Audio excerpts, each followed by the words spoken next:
पंकजा मुंडेंचा सरकार विरोधातच आंदोलनाचा इशारा. गोपीनाथ मुंडे महामंडळाकडून कामं होत नाही तर पंकजा मुंडेंचा सरकारला इशारा. पुण्यातील साखर संकुलामध्ये शरद पवार पंकजा मुंडेंची ऊसतोड कामगार संघटनेच्या प्रतिनिधींची बैठक. ऊसतोड कामगारांना 34% तर मुकादमाला 1% दरवाढ. पंकजा मुंडेंची माहिती.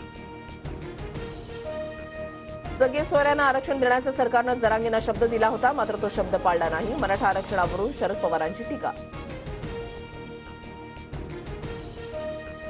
पायाला दुखापत तरीही जरांगेंचा दौरा सुरूच. तर मुंबईमध्ये आमच्या मुलांना त्रास दिला तर मंत्री आमदारांच्या घरासमोर जाऊन चपलेनं थोबाड फोडा. जरांगे आक्रमक.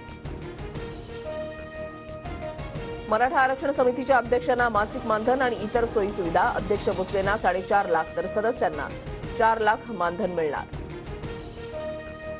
आजकाल अभ्यासाला नव्हे भावनांना महत्व. कोणाच्या भावना दुखावल्या असतील तर मी खेद व्यक्त करतो. राम मांसाहारी या वक्तव्यावरील वादावर जितेंद्र आव्हाडांकडून पडदा.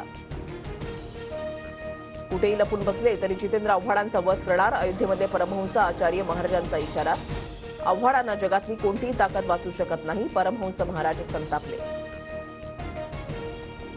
48 लोकसभा जागांवरील इच्छुकांची नावं द्या. दिल्लीमधल्या बैठकीनंतर प्रदेश काँग्रेसनं मागवली यादी. सूत्रांची माहिती.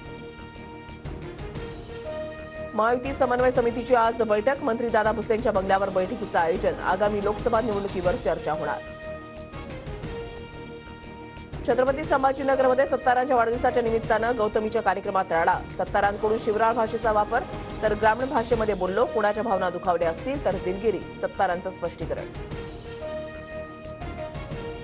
गिरीश महाजनांच्या भेटीनंतरही अंगणवाडी सेविका संपावर ठाम. सरकारनं लेखी आश्वासन दिल्यानंतरच संप मागे घेण्यात येणार.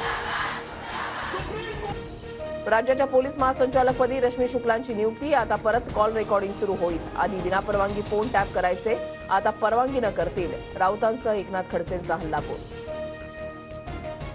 मुंबई गोवा महामार्ग आज अवजड वाहतुकीसाठी बंद. रायगडमधल्या शासन आपल्या दारी कार्यक्रमाच्या पार्श्वभूमीवर निर्णय. वाहतूक कोंडी टाळण्यासाठी अवजड वाहतूक बंद. नवी मुंबईच्या खारघर तळोजा उल्वेमध्ये आज पाणी पुरवठा बंद. सिडकोतर्फे हेटवणे जलशुद्धीकरण केंद्रावर देखभाल दुरुस्तीचं काम होणार. राम मंदिराच्या प्रवेशद्वारावर हनुमान गज सिंहाच्या मूर्तीची स्थापना. राजस्थानातील बन्सी पहापूरमधील गुलाबी रंगाच्या दगडापासून मूर्तीची निर्मिती.